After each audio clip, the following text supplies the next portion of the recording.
चलिए दोस्तों, आज के इस वीडियो में आपको एक ऐसी कहानी सीजीआई डीवाई चंद्रचूड़ के बारे में बताते हैं जिसके बारे में शायद ही आप जानते हो। आपको विस्तार से आसान भाषा में बताएंगे कि मनमोहन सिंह के दो प्रधानमंत्री कार्यकाल के बाद 2014 में चुनाव हो रहे थे और तय हो गया था कि 2014 के चुनाव में कांग्रेस मनमोहन सिंह को तीसरी बार पीएम प्रोजेक्ट नहीं कर रही। तब मनमोहन सिंह बोल रहे थे कि मुझे भरोसा है कि इतिहास मेरे साथ न्याय करेगा। 10 साल पुरानी मनमोहन सिंह वाली वही पुरानी लाइन दोहराई गई है chief justice of India DY Chandrachud की तरह। देश के सबसे बड़े जज इस बात से आशंकित हैं कि पता नहीं इतिहास उनको कैसे जज करेगा। 2022 में जस्टिस यूयू ललित के रिटायर होने के बाद डीवाई चंद्रचूड़ 50वें चीफ जस्टिस नियुक्त हुए थे। करीब 2 साल के कार्यकाल के बाद रिटायर होने का समय आ गया है। 10 नवंबर को जस्टिस चंद्रचूड़ रिटायर हो जाएंगे। लास्ट वर्किंग डे से पहले सीजीआई के पास 14 से 15 वर्किंग डे ही बचे हुए हैं जिसमें उनको बहुत सारे फैसला सुनाने हैं।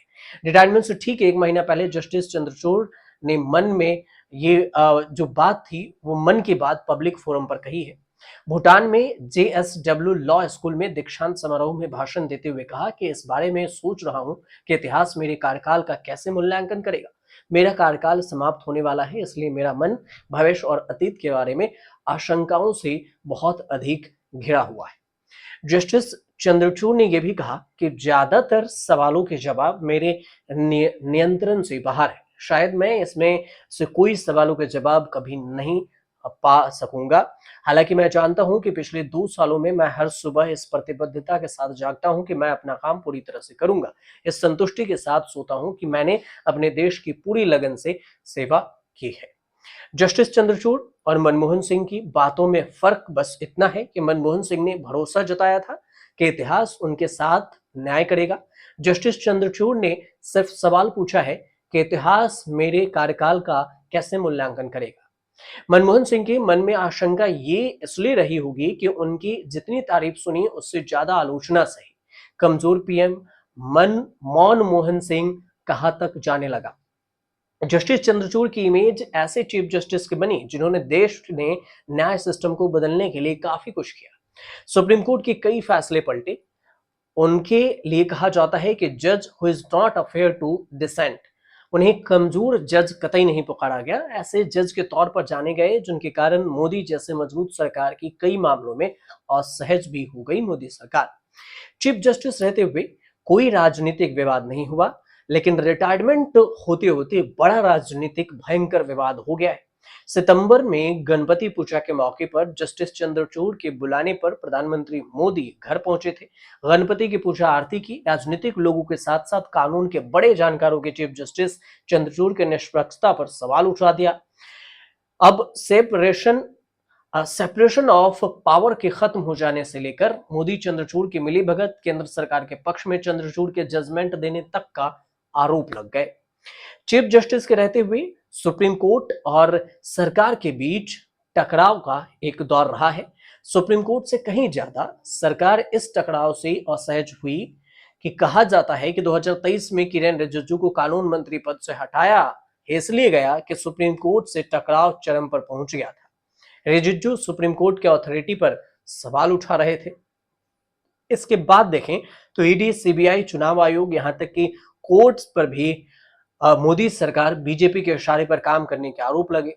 राहुल गांधी ने कोर्ट को कंट्रोल करने के आरोप खुलकर लगाए। तब भी चंद्रचूड़ के दौर में सुप्रीम कोर्ट ने कई ऐसे फैसले दिए जो सरकार और बीजेपी के लिए झटका थे। राहुल गांधी के संसद की सदस्यता बहाल करना ऐसा ही फैसला था। लोकसभा चुनाव से पहले सुप्रीम कोर्ट ने इलेक्टोरल बॉन्ड स्कीम को बंद कर दी जिसका सीधा झटका बीजेपी पर माना गया। सरकार ने जजों की नियुक्ति के लिए नेशनल जुडिशियल अपॉइंटमेंट कमीशन बनाकर जुडिशरी को साइडलाइन करने की कोशिश की तो चीफ जस्टिस ने एनजेएसी को असंवैधानिक करार देते हुए कॉलेजियम सिस्टम से ही जजों की नियुक्ति का सिस्टम बनाए रखने को कहा। यह सबसे बड़ा फैसला था। ये भी दूसरा यह था कि अयोध्या में जमीन विवाद का निपटारा हुआ और समलैंगिकता को अपराध की श्रेणी से बाहर करना हुआ। अविवाहित महिलाओं को गर्भपात, अबॉर्शन का अधिकार देना, निजता के अधिकार को मौलिक अधिकार बताना जैसे जजमेंट भी जस्टिस डीवाई चंद्रचूड़ के वक्त आए। Age of justice ease of justice के लिए भी कई कदम उठाए गए। उन्होंने ही कोर्ट के फैसले को अंग्रेजी के अलावा बाकी भारतीय भाषाओं में ट्रांसलेट करने की पहल शुरू की।